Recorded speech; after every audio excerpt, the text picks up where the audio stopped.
Taman Park pressed his face against the small window of the transport shuttle and watched the massive space station grow larger with each passing minute. Omega-7 stretched across the darkness like a metal city, floating in the void between stars. Ships from dozens of different worlds moved around it like insects around a bright light. Some looked like smooth eggs made of crystal, others like metal spears with burning engines, and a few resembled giant flowers with petals that opened and closed as they moved. Ambassador Hyejin Lee sat beside him reading through a stack of data tablets. Her fingers moved quickly across the screens as she reviewed information about the 3 alien species they would meet today. Taman had worked with her for 6 months now, but still felt nervous before every meeting. This was only his 4th diplomatic mission, and the first time he would help with a peace talk between warring alien factions. The docking will begin in 10 minutes, announced Captain Dayun Kim from the pilot seat. She wore the blue uniform of Earth's Diplomatic Security Service and had the kind of calm voice that made everyone feel safer. Behind her sat Major Jin Ho Yoon and Communications Officer Yoon Seo Kang, both watching their instruments with the focused attention that came from years of training. "Tell me again about the 3 groups we are meeting," Taemin said to Ambassador Lee. He had read the files many times but wanted to hear her thoughts. "The Vorthak Empire controls the military routes through the Kepler sector," she said without looking up from her tablet. "They are warriors who believe strength comes from controlling territory. The Zilani Consortium runs most of the trade networks in that same area. They think everything can be solved with the right business deal. The Kepler Collective has been in that region longer than both groups combined and claims the whole sector belongs to them by ancient right. And they have been fighting for how long? 18 months of active conflict. Before that, they spent 3 years arguing about mining rights and shipping lanes. Each group wants complete control of the sector because it connects 4 major trade routes. Whoever controls it can charge fees to every ship that passes through." Taemin nodded and looked back out the window. The space station was now so large it filled his entire view. He could see thousands of windows glowing with different colored lights and dozens of docking bays where ships were coming and going. Somewhere in there, representatives from 3 powerful alien civilizations were waiting to meet with humans they had specifically requested to help solve their problem. "I still do not understand why they asked for us," he said. "Earth has only been part of the Galactic Council for 15 years. There are species that have been mediating disputes for thousands of years." Ambassador Lee finally looked up from her tablet and gave him a small smile. "Sometimes a fresh perspective helps. We humans have a different way of looking at problems." "Captain," Kim's voice came over the intercom again. "We have received clearance for Docking Bay 7. Ambassador Lee, the station commander, wants to speak with you before we dock." A blue hologram appeared in the center of the shuttle showing the head and shoulders of a tall alien with gray skin and 4 eyes. Station Commander Veltar of the Centauri Republic had run Omega-7 for over 20 years and was known for keeping perfect neutrality during even the most heated negotiations. "Ambassador Lee, welcome back to Omega-7, the commander said. "I must inform you that security measures have been increased for this meeting. All 3 delegations have brought larger than normal escort fleets." "How large?" Ambassador Lee asked. "The Vorthak have positioned 47 warships at the edge of our system. The Zilani brought 32 armed merchant vessels. The Kepler Collective has deployed 63 ships of various classifications. All claim they are here for defensive purposes only." Taemin felt his stomach tighten. Over 140 alien warships surrounding the station seemed like a lot for a simple peace talk. He glanced at Captain Kim, who was frowning at her instrument panel. "Commander, are you concerned about the fleet sizes?" Ambassador Lee asked. "What concerns me more is their positioning," Veltar replied. "All 3 fleets have arranged themselves so they can monitor each other and watch every approach to the station. They are not just here to protect their delegations. They are here to watch what happens during your negotiations." "That seems normal for a high-stakes meeting," Ambassador Lee said. "Perhaps, but I have received over 300 requests for communication monitoring equipment from news organizations, military intelligence services, and private research groups. Everyone in the galaxy wants to know what happens when humans mediate a 3-way territorial dispute." The hologram flickered as Commander Veltar paused. "Ambassador, In my 20 years running this station, I have never seen so much attention focused on peace talks. Usually, the galaxy ignores diplomatic meetings until they either succeed or fail. This time it feels like everyone is holding their breath. After the commander signed off, the shuttle moved slowly toward the docking bay. Through the window, Taemin could see the other ships already docked. The Vorthak vessel looked like a massive hammer made of black metal with red lights running along its edges. The Zilani ship resembled a golden sphere covered in antenna arrays and communication dishes.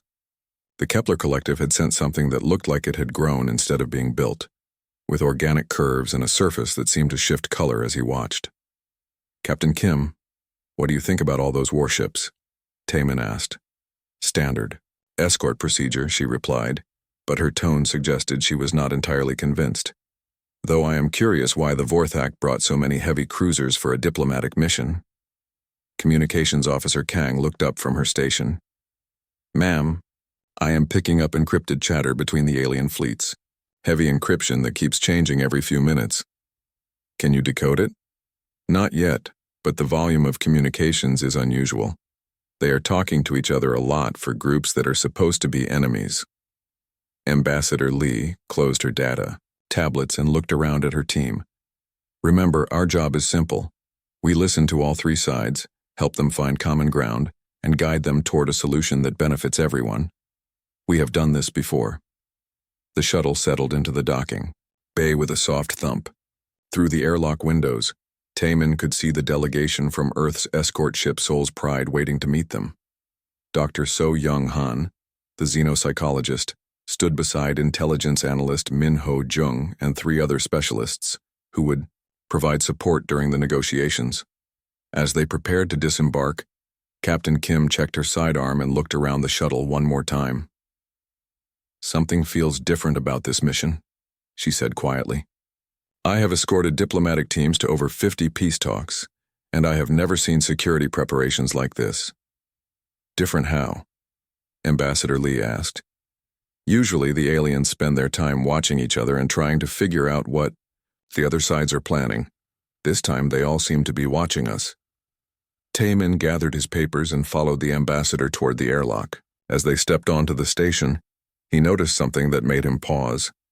The normal busy noise of a major space station had been replaced by an unusual quiet. Alien crews and passengers moved through the corridors quickly and kept their voices low. Several groups stopped their conversations when they saw the human delegation and watched them pass with expressions that seemed more nervous than curious. Near the main elevator, Taemin overheard 2 Vorthak soldiers talking in their own language. He had learned enough Vorthak during his diplomatic training to understand the words "human negotiators" and "worst-case scenario." One of the soldiers noticed him listening and quickly moved his companion away. As the elevator carried them toward the diplomatic levels, Ambassador Lee reviewed her notes one final time. "The meeting begins in 2 hours," she said.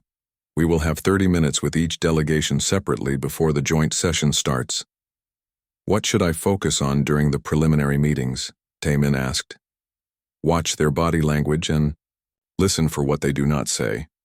Often the real issues in a territorial dispute are not about territory at all." The elevator stopped at level 47, and they stepped into a corridor lined with flags from dozens of different worlds. The neutral meeting rooms of Omega-7 had hosted peace talks that ended wars, trade agreements that connected distant civilizations, and treaties that had shaped the political landscape of the galaxy for centuries. Today, they would add another chapter to that history. What Taemin did not yet understand was why the thought of human involvement seemed to terrify every alien in the building. The first meeting was scheduled with the Vorthak Empire delegation in Conference Room Alpha. Ambassador Lee walked down the corridor with Taemin beside her, both carrying data tablets and wearing the formal blue uniforms that marked them as Earth's diplomatic representatives. Dr. So Young Han followed a few steps behind, her eyes already studying the alien decorations that lined the walls. "The Vorthak respect direct communication," Ambassador Lee reminded Taemin as they approached the door. "They consider complex diplomatic language to be a sign of weakness. Speak clearly and mean what you say." The conference room door slid open. to reveal 3 Vorthak officers sitting at a curved table. General Corvin led their delegation, a massive alien with thick gray skin and 4 arms that ended in hands designed for gripping weapons. His uniform was covered with medals that told the story of dozens of military campaigns. Beside him sat Admiral Thurak and Colonel Vesgorn, both watching the humans with the kind of focused attention that soldiers used when evaluating potential threats. "General Corvin, thank you for agreeing to meet with us," Ambassador Lee said, as she took her seat across from the aliens. "We hope to find a solution that serves the interests of all parties involved in this dispute." The general's 4 eyes studied her for a long moment before he responded. "Ambassador Lee, we requested human mediators because of your reputation. We have heard stories about how humans resolve conflicts." "What stories have you heard?" Dr. Han asked from her position near the wall where she was taking notes on alien behavior patterns. Admiral Thurak shifted in his chair and exchanged a look with the general before answering. "The Andorian trade war. 2 civilizations fought for 50 years over control of rare mineral exports. Humans ended the conflict in 6 hours. The situation was not as complex as it appeared," Ambassador Lee replied. "Both sides were fighting over resources they could obtain more efficiently through other means. You threatened to flood their markets with synthetic alternatives that would make their entire war pointless," Colonel Vesgorn said. "Resources that humans somehow managed to develop during the peace talks themselves." Taemin looked at Ambassador Lee with surprise. This was the first time he had heard details about the Andorian situation. In the official reports, it was described simply as successful mediation through alternative resource allocation. "We came prepared with multiple solutions," Ambassador Lee said calmly. "It is important to have options when helping others resolve their differences." General Corvin leaned forward and placed his 4 hands flat on the table. "Ambassador, the Vorthak Empire has been monitoring human diplomatic activities for the past 5 years. We know about the Rigel border dispute. That was also a successful mediation," Ambassador Lee replied. "You solved a territorial conflict that had lasted 30 years by casually mentioning that human tourist vessels had already mapped every defensive position on both sides of the border. Military installations that were supposed to be secret. Weapon platforms that had taken decades to build and hide." Dr. Han looked up from her notes. "General, are you concerned about human intelligence gathering capabilities?" "We are concerned about how humans define the word tourist," Admiral Thurak said. "The vessels you sent to map those military positions were carrying sensor equipment more advanced than most military reconnaissance ships." Taemin felt his confusion growing. Everything the Vorthak were describing sounded like standard diplomatic preparation to him, but their tone suggested they saw something much more threatening. "And then there was the Centauri mining rights crisis," Colonel Vesgorn continued. 6 different corporations fighting over asteroid mining claims. Humans resolved the situation by presenting evidence that all 6 companies were involved in illegal activities. "Evidence obtained through methods that no one has been able to explain," General Corvin added. "Corporate records that were stored on secured servers. Communication logs from private meetings. Financial transactions that had been encrypted and hidden." Ambassador Lee smiled slightly. "Sometimes the solution to a complex problem is simpler than it appears. When everyone involved has something to hide, transparency becomes a powerful tool for negotiation." The 3 Vorthak officers looked at each other with expressions that seemed to mix respect with fear. Taemin realized he was witnessing something he had never seen before: aliens who were genuinely afraid of human negotiators. "General, what specifically concerns you about human mediation methods?" Dr. Han asked. "You do not threaten. You do not make demands. You simply demonstrate that you already know everything relevant to the situation and have prepared solutions for problems that we have not even considered yet," General Corvin replied. "It is like negotiating with beings who can see the future." "We prefer to think of it as being thorough," Ambassador Lee said. After the meeting with the Vorthak, the human delegation moved to Conference Room Beta to meet with the Zilani Consortium. The contrast was immediately obvious. Where the Vorthak had been direct and military in their approach, the Zilani representatives were smooth and calculating like experienced business negotiators. Trade Minister Kelnara led their delegation, a tall alien with blue-green skin and large eyes that seemed to catalog every detail of the human's appearance and behavior. Corporate Director Hilvash and Finance Coordinator Zinthara completed their team, all three wearing expensive clothing that displayed their wealth and status. Ambassador Lee, the consortium is pleased to work with human mediators, Trade Minister Kelnara said, as she gestured for them to sit. We believe this territorial dispute can be resolved through proper economic incentives and trade agreements. What do you see as the primary obstacles to reaching an agreement? Ambassador Lee asked. The Vorthak think only in terms of military control, and the Kepler Collective clings to ancient claims that have no basis in modern galactic law, Director Hilvash replied. Neither group understands the economic realities of the situation. Dr. Han looked up from her notes.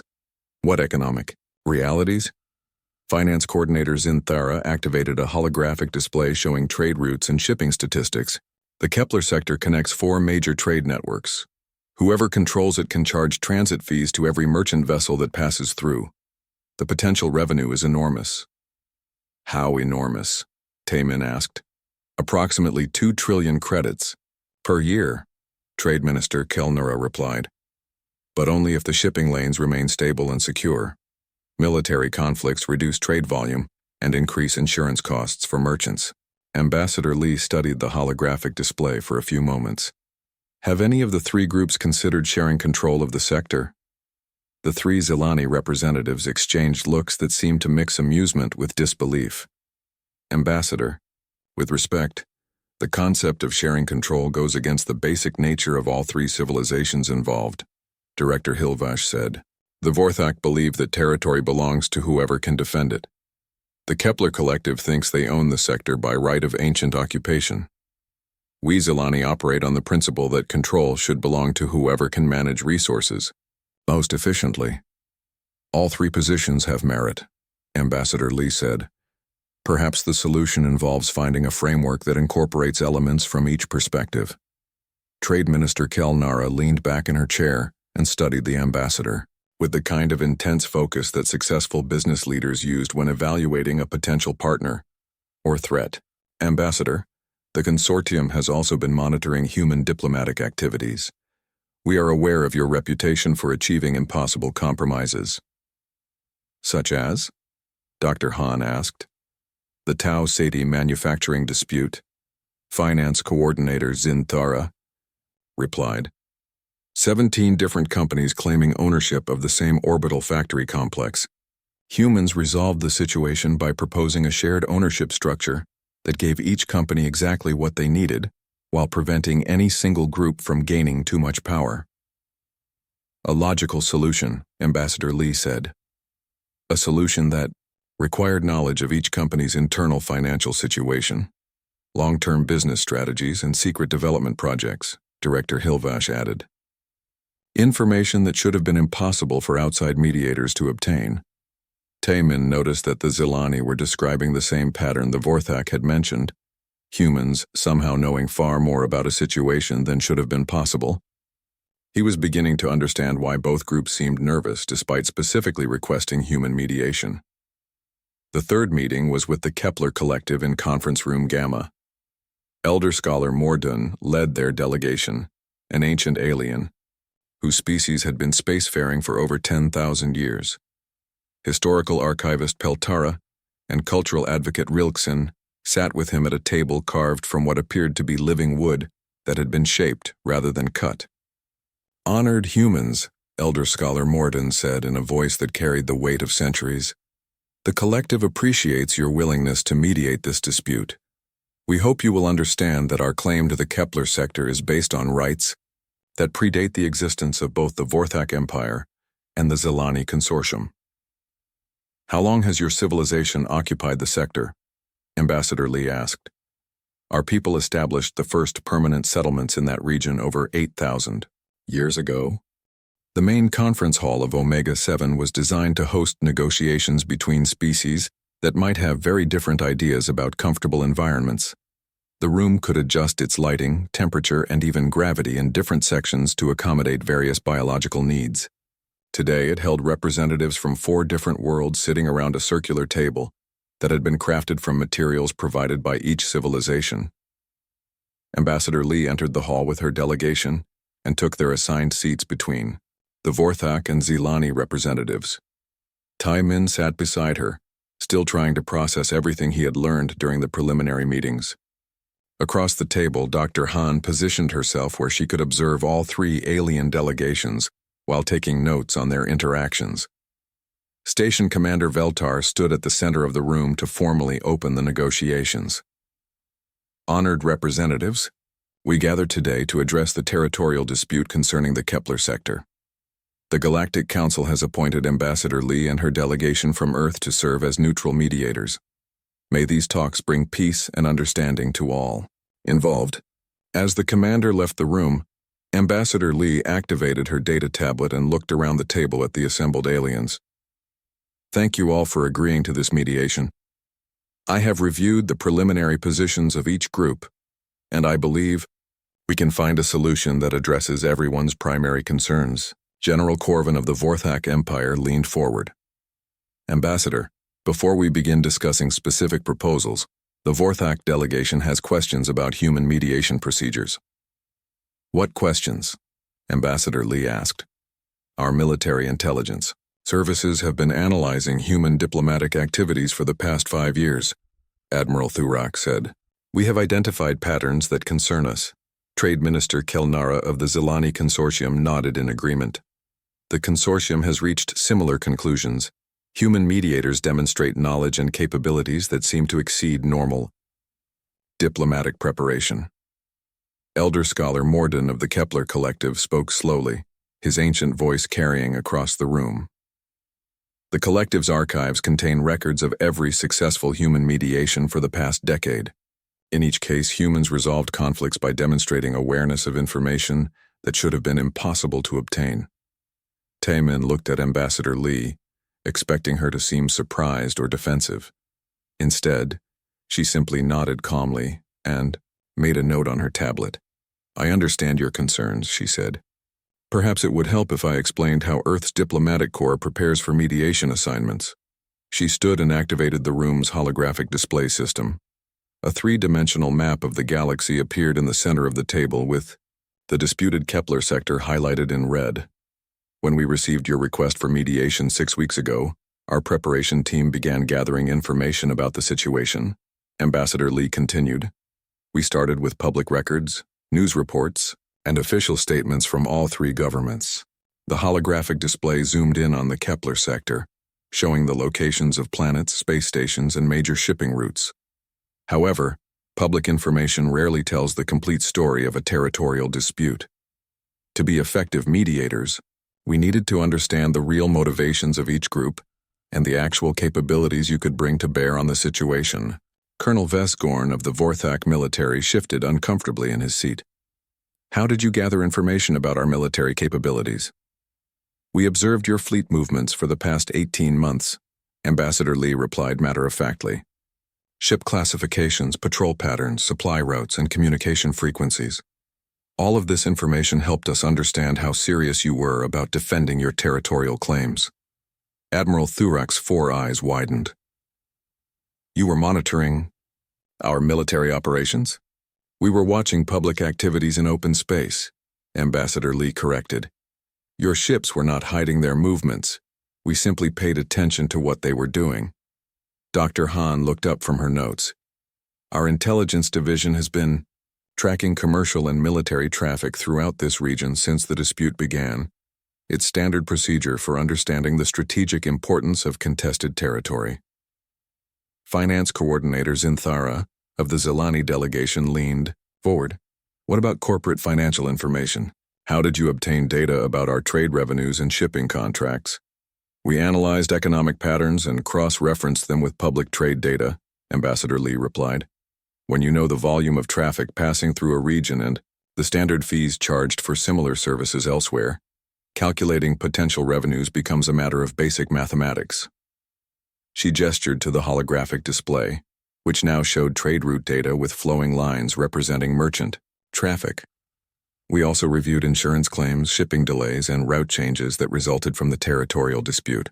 This gave us insight into how the conflict was affecting your business operations. Director Hilvash looked skeptical. That level of analysis would require access to proprietary corporate databases. It would require access to patterns that become visible when you examine enough public data points, intelligence analyst Min-Ho Jung said from his position near the wall. Most organizations don't realize how much information they reveal through routine activities. Historical archivist Peltara of the Kepler Collective activated her own tablet. What about cultural and historical knowledge? During our preliminary meeting, you demonstrated understanding of our sacred sites and traditional practices that required years of study to acquire. We consulted with xenoarchaeologists and cultural specialists at Earth's major universities. Dr. Han replied. We also reviewed every published paper, archaeological report, and cultural study related to Kepler Collective civilization dating back 200 years. Cultural advocate Rillickson looked confused. How could you review 2 centuries of academic work in 6 weeks? We didn't review it personally, Ambassador Lee said. We used advanced data analysis systems to process the information and identify the most relevant cultural factors for this particular dispute. She returned to her seat and looked around the table at the alien representatives. Effective mediation requires understanding not just what each party wants, but why they want it and what they are willing to do to get it. This means we need to know your capabilities, your limitations, and your true priorities. General Corvin was quiet for a long moment before responding. Ambassador, what you describe sounds like intelligence gathering on a scale that most governments would consider an act of espionage. We prefer to think of it as being thorough, Ambassador Lee replied with a slight smile. Trade Minister Kel Nara exchanged glances with her colleagues before speaking. Ambassador, the 3 delegations discussed this situation during our preliminary meetings. We have a proposal. What proposal? We would like you to demonstrate your mediation approach by addressing a smaller dispute first, Elder Scholar Morden said. Something that will allow us to observe human negotiation methods without risking the larger territorial agreement. Ambassador Lee nodded. What smaller dispute did you have in mind? Admiral Thurak activated his own tablet and displayed shipping data. There is a trade station at the edge of the Kepler sector called Haven Port. All 3 of our civilizations have been arguing about access rights and docking fees for the past year. It's a minor issue compared to the territorial dispute, but it has been causing problems for merchant traffic. The station is independently owned and operated, finance coordinator Zinthera added, but its location makes it strategically important for controlling access to the sector's main shipping lanes. How would resolving the Havenport situation demonstrate our mediation approach? Dr. Han asked. Cultural advocate Rilkson consulted her notes. The station's owner has been playing our 3 civilizations against each other to maximize profits. Each group has made separate deals for exclusive access during certain time periods. The result is a scheduling nightmare that has reduced the AO station's efficiency and increased costs for everyone involved. Ambassador Lee studied the data on her tablet for a few minutes while the alien representatives watched her with obvious attention.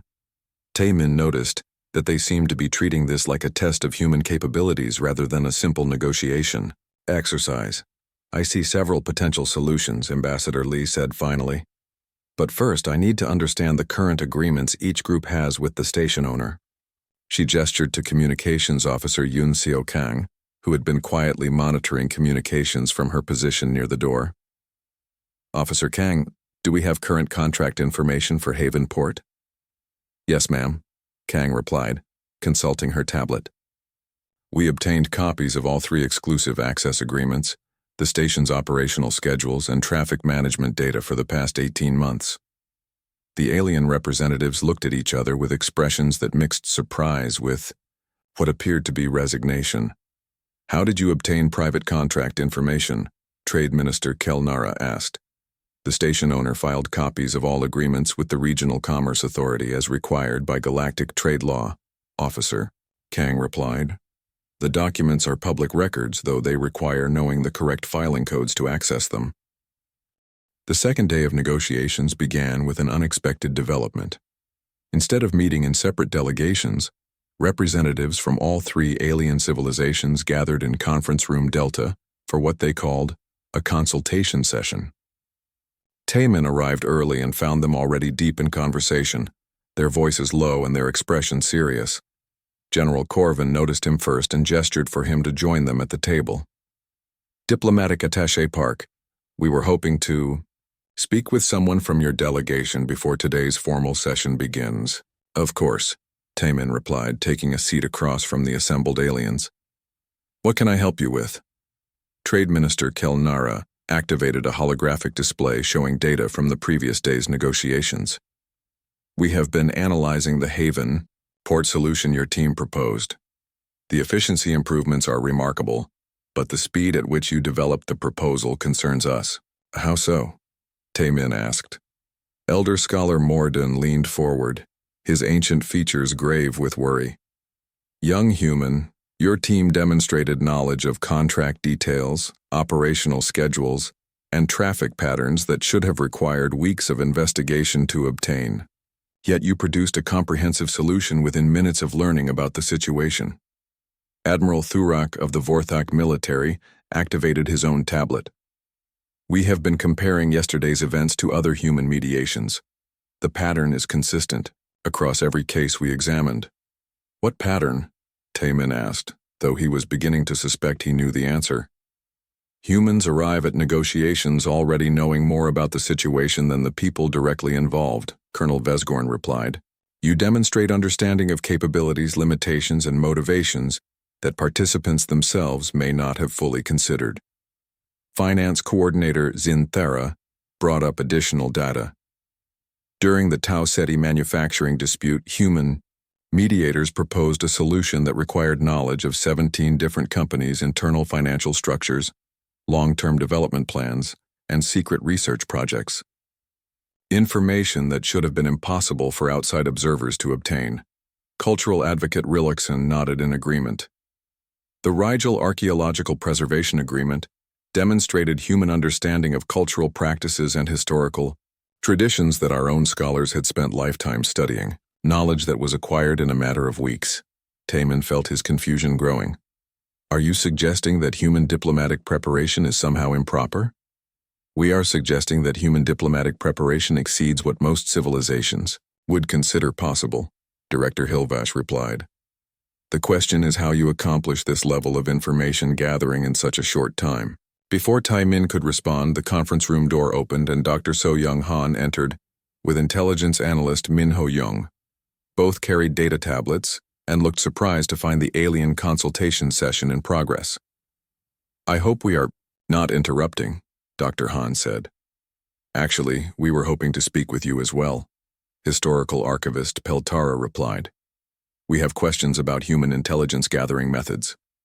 Dr. Han and analyst Jung took seats at the table. What questions? Dr. Han asked. General Corvin gestured to the holographic displays surrounding them. How does Earth's diplomatic corps obtain such comprehensive information about the civilizations involved in territorial disputes? Through systematic research and analysis, analyst Jung replied. We use every available source of public information and apply advanced analytical techniques to identify patterns and relationships that might not be obvious to casual observers. What analytical techniques? Trade Minister Kelnara asked. Dr. Han activated her tablet and brought up a flowchart showing human diplomatic preparation procedures. When we receive a mediation request, we begin by collecting all available public data about the situation. Government records, news reports, academic papers, commercial databases, and communication transcripts that have been released through official channels. Then we apply pattern recognition algorithms to identify connections and trends that might not be visible when examining individual data points, analyst Jung continued. Most civilizations generate enormous amounts of information through routine activities. The challenge is organizing and interpreting this data effectively. Admiral Thurak looked skeptical. You are claiming that all of your intelligence comes from public sources? We are claiming that most civilizations reveal far more information through public activities than they realize, Dr. Han replied.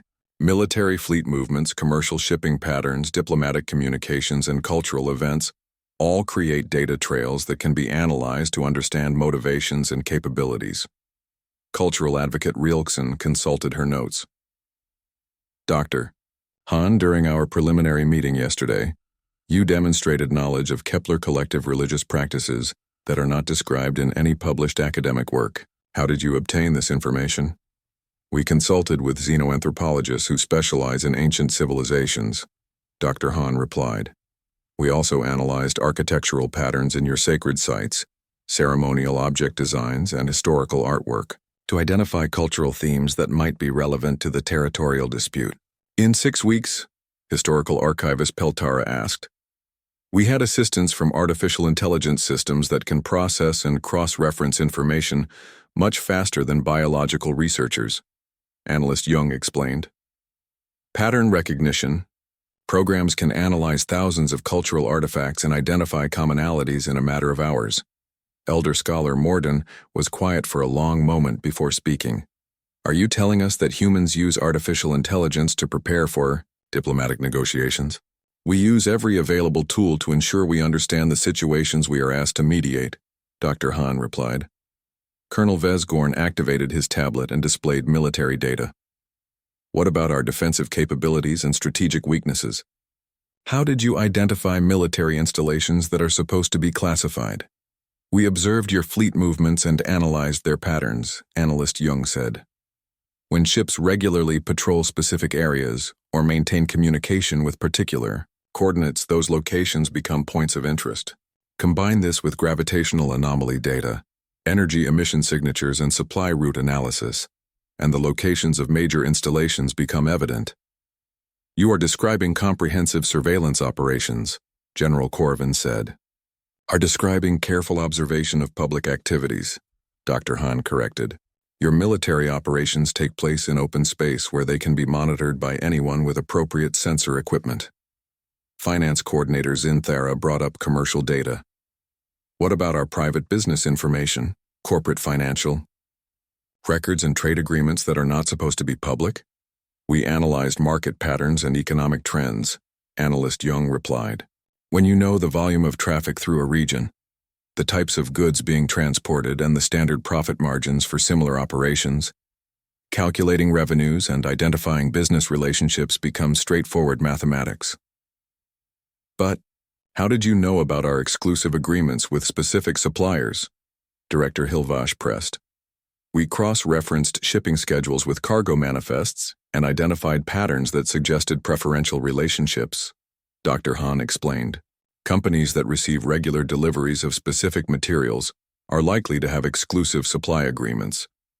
Trade Minister Kelnara leaned back in her chair with an expression that mixed admiration with alarm. You are describing intelligence, analysis capabilities that rival those of major government agencies. We prefer to think of it as being thorough, analyst Jung said with a slight smile. The conference room door opened again, and Ambassador Li entered with Communications Officer Yun Xiao Kang and Major Jin Ho Yoon.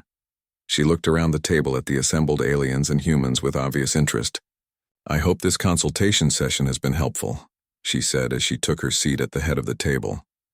Ambassador Li, we have been discussing human diplomatic preparation methods, Elder Scholar Morden said. Your team has described capabilities that exceed what most civilizations would consider normal for mediation services. What capabilities? Ambassador Li asked. General Corvin gestured to the various data displays around the room. Comprehensive intelligence gathering, advanced analytical techniques, and information processing speeds that allow you to understand complex situations in a matter of weeks. These capabilities give you significant advantages during negotiations, Trade Minister Kelnara added. You enter every mediation already knowing more about the participants than they know about themselves. Ambassador Li nodded thoughtfully. I can understand why that might seem concerning. Perhaps it would help if I explained the reasoning behind our approach. She stood and activated the room's main holographic display, showing a timeline of human diplomatic activities over the past 15 years. When Earth first joined the Galactic Council, Our diplomatic corps was small and inexperienced compared to civilizations that had been conducting interstellar negotiations for thousands of years. Ambassador Lee began. We needed to find ways to compete effectively with species that had centuries of experience in galactic politics. The display showed statistics comparing human mediation success rates to those of other species. Ambassador Lee activated the main holographic display in the conference room filled with a three-dimensional map of the Kepler sector that was far more detailed than anything the alien delegations had seen before. Every planet, moon, asteroid, space station, and ship was represented with precise locations and current status indicators. "This is what we know about your territorial dispute," she said calmly. The map zoomed in to show Vorthak military positions. Red markers indicated the locations of 47 warships, but additional markers showed supply depots, communication relays, and mobile command centers that the Vorthak had not mentioned in their official statements. General Corvin leaned forward, his four eyes studying the display with obvious concern. "How did you locate our auxiliary support facilities?" "We tracked your supply ships for the past 18 months, Communications Officer Kang replied. "Vessels that make regular runs to the same coordinates are usually servicing permanent installations." Admiral Thurak pointed to several markers that showed Vorthak positions inside what should have been neutral space. Some of these locations are classified military secrets. Some of these locations violate the territorial boundaries established by the Galactic Council, Major Yoon corrected. "Your forward reconnaissance posts are positioned 3 light-years beyond the agreed limits for military activities." The display shifted to show Zilani commercial operations. Golden markers indicated the positions of 32 merchant vessels, but the map also revealed hidden supply caches, private communication networks, and financial transfer points that extended far beyond the consortium's declared activities. Trade Minister Kel Nara studied the new information with growing alarm. "Our commercial operations are protected by corporate privacy laws. Your commercial operations include establishing unauthorized trade stations in disputed territory," intelligence analyst Jung replied. "These installations give you de facto control over shipping routes that you claim to be seeking through legal negotiation." Finance coordinator Zinthara activated her own tablet and compared it to the human display. "How did you discover our private transfer points?" "We analyzed patterns in your shipping schedules and identified locations where vessels regularly made unscheduled stops," Dr. Han explained. Cross-referencing this data with energy emission signatures and gravitational anomalies revealed the positions of hidden facilities. The display changed again to show Kepler collective activities. Blue markers indicated the locations of their 63 vessels, but additional data revealed ancient installations, concealed research facilities, and weapon platforms that had been hidden for thousands of years. Elder Scholar Morden rose from his chair, his ancient features showing shock and dismay. "These sites are sacred to our people. How dare you violate them with your surveillance?" "These sites include military installations that predate the current territorial dispute by several millennia," Ambassador Lee replied. "Some of them are equipped with weapons technology that could threaten entire star systems." Historical archivist Peltara looked at the display with obvious distress. "Our ancestors built those installations for defensive purposes only." "Your ancestors built those installations to control access to the Kepler sector," analyst Jung corrected. "The weapons platforms are positioned to destroy any ships that attempt to use the main shipping routes without permission." Cultural advocate Rilkson activated her tablet with trembling hands. "How did you penetrate sites that have been hidden for thousands of years?" "We didn't penetrate them," Dr. Han said. "We identified them through archaeological analysis and deep space sensor data. Ancient installations still generate detectable energy signatures, especially when they remain active." Ambassador Lee manipulated the display to show all 3 civilizations' activities simultaneously. The result was a complex web of overlapping territorial claims, hidden installations, and secret operations that painted a very different picture from the official statements each group had made. "Now you can see the real situation," she said. "None of you are simply defending legitimate territorial claims. All three civilizations have been secretly expanding their presence in the disputed sector, while publicly calling for peaceful resolution. General, Corvin looked around the table at the other alien representatives. Ambassador, are you accusing us of deception? I am stating facts, Ambassador Lee replied. The Vorthak Empire has established military positions that extend well beyond your declared territorial boundaries.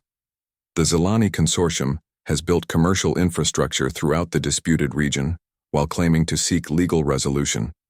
The Kepler Collective has activated ancient weapon systems while presenting themselves as peaceful guardians of historical sites.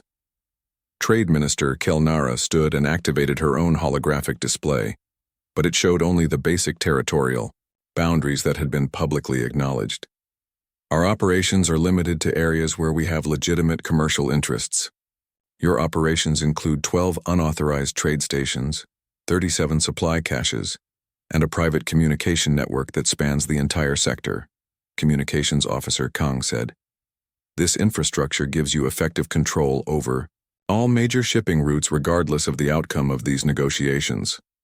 Elder Scholar Morden turned to face Ambassador Lee directly. What do you intend to do with this information? Use it to develop a solution that addresses the real situation, instead of the fictional version you have been presenting, Ambassador Lee replied. Sustainable peace requires honest acknowledgement of actual capabilities and genuine intentions. She manipulated the display to highlight specific areas of the sector. The truth is that all three civilizations have legitimate interests in this region, and none of you can achieve complete control without triggering a devastating war. What do you mean? Admiral Thurak asked. Major Yoon stepped forward and activated additional data overlays. The Vorthak military buildup has reached the point where any attempt to secure the entire sector would require destroying Zelani commercial infrastructure and Kepler Collective historical sites. This would trigger immediate retaliation from both groups. The Zelani commercial network has become so extensive that removing it would disrupt trade throughout 4 adjacent sectors. Dr. Han continued. The economic consequences would force dozens of other civilizations to intervene on your behalf. The Kepler Collective's ancient installations include weapons that could sterilize entire worlds. Analyst Jung concluded. Activating these systems would violate every galactic treaty on prohibited weapons and bring the full military force of the Galactic Council against you. Ambassador Lee returned to her seat and looked around the table at the increasingly pale alien representatives. In other words, each of you has created a situation where you cannot lose this conflict without destroying your civilization, but you also cannot win without triggering consequences that would destroy your civilization.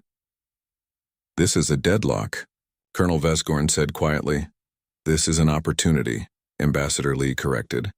When no one can win through force, everyone benefits from cooperation. She activated a new display showing a proposed solution that divided the Kepler sector into specialized zones.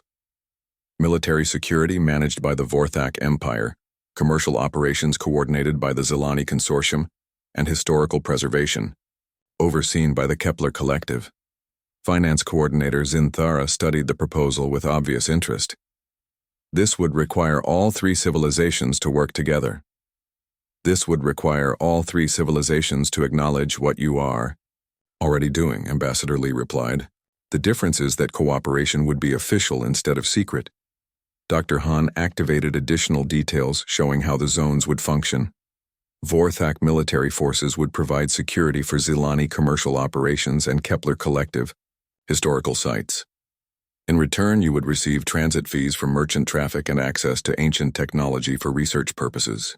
Zelani commercial networks would handle shipping and trade for all three civilizations, Communications Officer Kang continued. You would profit from increased traffic volume while Vorthak and Kepler groups benefit from improved economic opportunities. Kepler collective installations would serve as neutral meeting points and cultural centers, Major Yoon concluded. Your historical sites would be protected while serving as symbols of cooperation between the three civilizations. Elder Scholar Mordun was quiet for a long moment before speaking.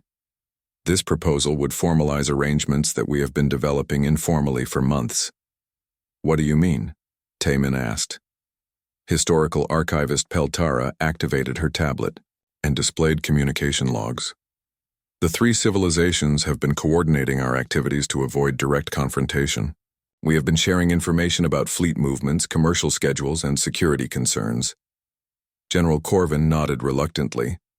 The Vorthak military has been providing informal protection for Zilani merchant vessels and Kepler Collective research ships. Trade Minister Kelnara sighed and added her own data to the display. The consortium has been handling supply contracts for Vorthak military installations and Kepler Collective historical sites. Ambassador Lee smiled and leaned back in her chair.